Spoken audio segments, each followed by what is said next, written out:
Hello बच्चों, कैसे हो आप? उम्मीद करता हूँ आप ठीक ठाक हो और आपकी पढ़ाई लिखाई अच्छी चल रही है, ठीक है ना। तो देखिए, आज का जो हमारा क्वेश्चन नंबर 6 है वो जो हम पढ़ेंगे, ठीक है ना। क्वेश्चन नंबर 6 में क्या लिखा हुआ है, तो देखिए, कह रहा है वाष्प दाब, जिसको हम बोलते हैं पी से दिखाते हैं, ठीक है ना। यह हम बोल सकते हैं संतृप्त वाष्प दाब, जिसको भी हम पी से दिखाते हैं, ठीक है ना। फिर कह रहा है साम्य वाष्प दाब, इसको भी हम कैसे दिखाते हैं? पी से दिखाते हैं, ठीक है ना। तो ये जब पी तीनों सेम है तो ये वाष्प दाब भी तीनों क्या होने चाहिए? सेम ही होने चाहिए, ठीक है ना। तो कहने का मतलब ये हुआ कि वाष्प दाब हुआ या संतृप्त वाष्प दाब हुआ या फिर साम्य वाष्प दाब हुआ, ठीक है ना, इन तीनों का मतलब एक ही होता है, ठीक है ना। और तीनों का मतलब जब एक ही है तो हम क्या कह रहे हैं इसके लिए, किससे आप क्या समझते हैं समझाइए, ठीक है ना। ये जो वाष्प दाब है इनसे आप क्या समझते हैं समझाइए, ठीक है ना। तो हमें इन तीनों वाष्प दाबों के बारे में समझाना है कि क्या होता है एग्जामिनर के लिए, अगर ये क्वेश्चन आ जाता है पेपर में, ठीक है ना। और हमें पता होना चाहिए कि वाष्प दाब, संतृप्त वाष्प दाब और साम्य वाष्प दाब, जब भी तीन वाष्प दाब के बारे में ये एक ही वाष्प दाब है, ठीक है ना, तो मतलब ये क्वेश्चन भी इंपॉर्टेंट होने वाला है, जो कि 1 से 2 मार्क्स में पूछा जाएगा केवल डेफिनेशन में, कि वाष्प दाब की परिभाषा दीजिए या फिर संतृप्त वाष्प दाब की परिभाषा दीजिए, ठीक है ना, या साम्य वाष्प दाब की परिभाषा लिखिए, ठीक है ना, या क्या होता है साम्य वाष्प दाब, ठीक। तो आप 1 से 2 मार्क्स करके आप उसको सेव कर लीजिए कॉपी में साइड में कहीं, ठीक है ना। और हम अपने क्वेश्चन के लिए आगे प्रोसीड करते हैं, ठीक है ना।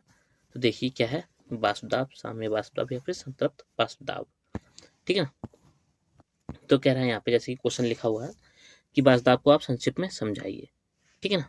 देखिए क्या समझाना है, कह रहा है जब किसी बंद पात्र में एक द्रव को रखा जाता है, ठीक है, मान लीजिए हमारे पास कोई बंद पात्र है, ये कतई बंद है ये, ठीक है ना, कहीं से भी खुला नहीं है, इसमें एक द्रव रखा गया है, ठीक है ना, सारी तरफ से बंद है, ये खुला कहीं से नहीं है, इसमें द्रव रखा गया अंदर, ठीक।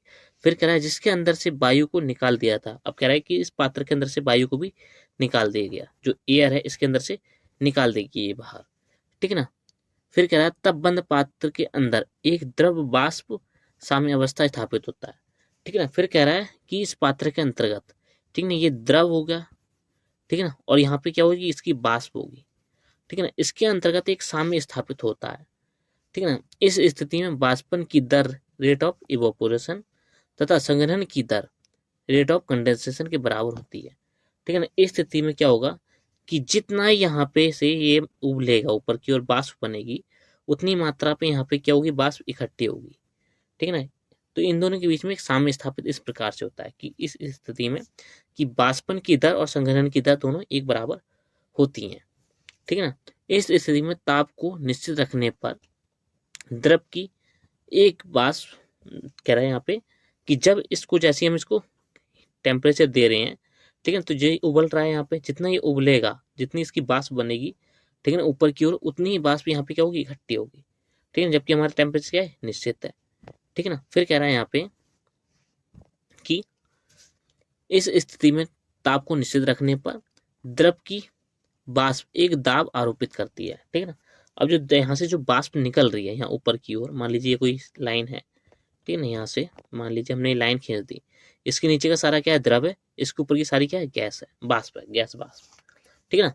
तो जैसे ही यहाँ से ये वाष्प ऊपर की ओर जाएगी, पात्र तो बंद है, तो ये क्या करेगी, एक दाब को आरोपित करेगी, ठीक है ना। और दाब को हम किससे दिखाते हैं, पी से, ठीक है ना। दाब को आरोपित कर रही है, जिसको हम क्या बोल देते हैं, संतृप्त वाष्प दाब या साम्य वाष्प दाब या सिंपल वाष्प दाब कहा जाता है, जिसके कारण जो वाष्प है ऊपर की ओर निकल रही है वो दाब आरोपित कर रही है पात्र के अंदर, उसी जो दाब उत्पन्न कर रही है जो, ठीक है ना, उस दाब को हम क्या बोल देते हैं, साम्य वाष्प दाब या फिर संतृप्त वाष्प दाब या फिर वाष्प दाब कहते हैं, ठीक है ना। समझ में आया कि एक पात्र लिया हमने, उसमें द्रव लिया जो कि एयर को उसमें से बाहर निकाल दिया गया, ठीक है ना, एक निश्चित टेम्परेचर देने पर, ठीक है ना, द्रव द्वारा उत्पन्न वाष्प पात्र के अंदर एक गैस को रिलीज करती है, या हम बोल सकते हैं वाष्प को रिलीज करती है, ठीक है, जो एक पात्र में दाब को प्रेशराइज करती है, मतलब दाब को आरोपित करती है। इसी दाब को हम क्या बोलते हैं, साम्य वाष्प दाब या फिर संतृप्त वाष्प दाब बोल देते हैं, ठीक है ना। ये तो थी इसकी केवल लैंग्वेज समझने के लिए कि वाष्प दाब होता क्या है, ठीक है ना। अब जो एक्चुअल परिभाषा वो देखिए आप, क्या है इसकी, कह रहा है एक निश्चित ताप पर, ठीक है ना, वायु रहित तथा द्रवयुक्त बंद पात्र में स्थापित गतिशील साम्यावस्था के कारण, ठीक है ना, कह रहा है एक पात्र लिया, वैसे हम सेम बना लेते हैं, ठीक है ना, इसमें वायु रहित मतलब वायु नहीं है, एयर है वो नहीं है, ठीक है ना, बंद पात्र युक्त, ठीक है ना, कोई बंद पात्र है, वायु नहीं है उसमें, ठीक है ना, बंद पात्र है, ठीक, गतिशील साम्य के कारण, अब इसमें क्या है, गतिशील साम्य मतलब क्या हुआ, इसके अंदर कुछ भरा हुआ है लिक्विड, ठीक ना, बंद पात्र में एक द्रव के वाष्प द्वारा आरोपित दाब को उस निश्चित तापमान पर द्रव का वाष्प दाब कहा जाता है, ठीक है ना। तब कह रहा है इसमें जब से हम ताप को आरोपित करेंगे, टेम्परेचर को आरोपित करेंगे, ठीक है ना, तब इस टेम्परेचर के कारण वाष्प ऊपर की ओर क्या करेगी, दाब आरोपित करेगी, इसी दाब को हम क्या बोल देते हैं, वाष्प दाब बोल देते हैं, ठीक है ना। समझ में आया आपके लिए। अब देखिए किस प्रकार से हो यहाँ पे, कि यहाँ पे क्या है, नीचे लिक्विड है भरा हुआ, ठीक है ना, यहाँ से क्या है, वैक्यूम पंप है, ठीक है ना, जैसे हम इसमें क्या करेंगे, टेम्परेचर अप्लाई करेंगे, ठीक है ना, तो यहाँ पे क्या होगा, ऊपर की ओर क्या करेगी, प्रेशराइज करेगी, और यहाँ पे क्या लिखा, मैनोमीटर, यहाँ पे हम कैलकुलेट करेंगे कितना प्रेशर उसमें आरोपित हुआ है दाब का, ठीक है ना।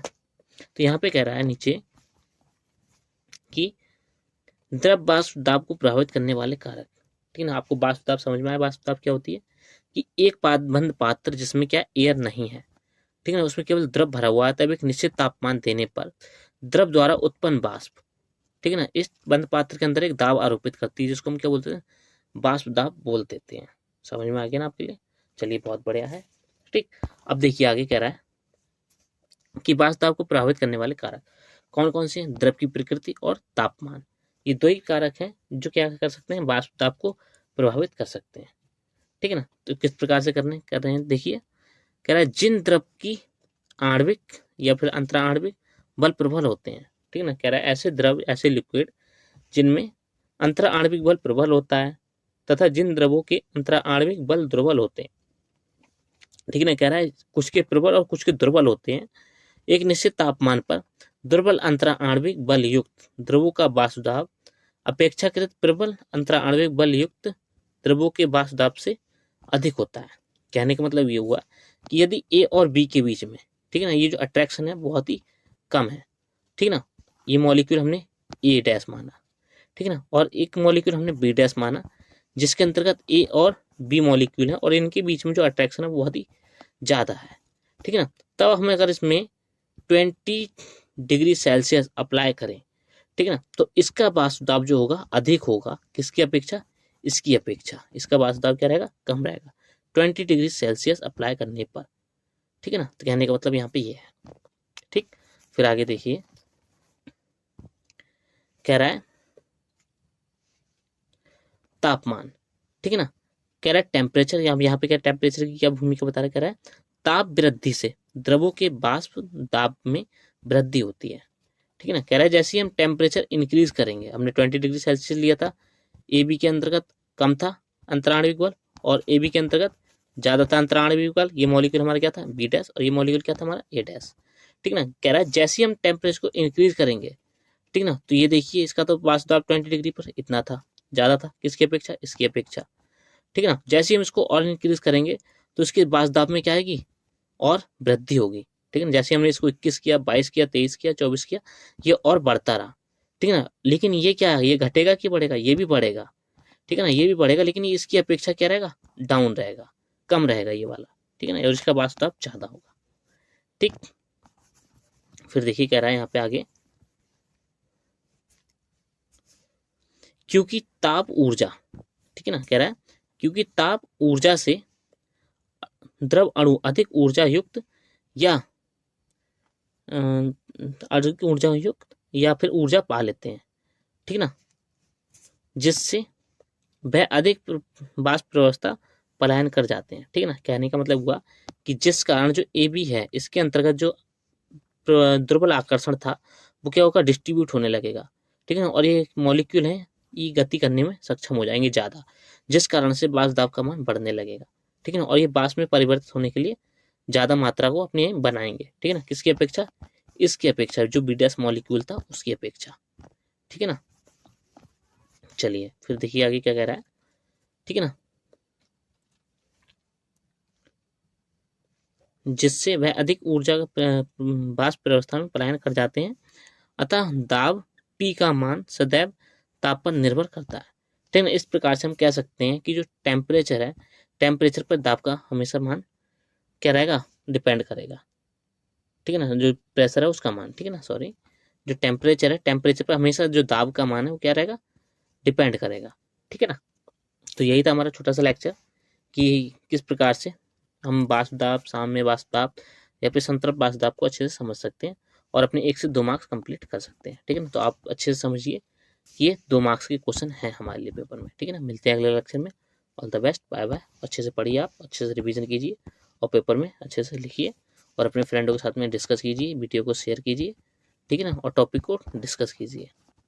ठीक है ना, ताकि आप टॉपर अच्छे से बने क्लास के। ठीक, चलिए फिर।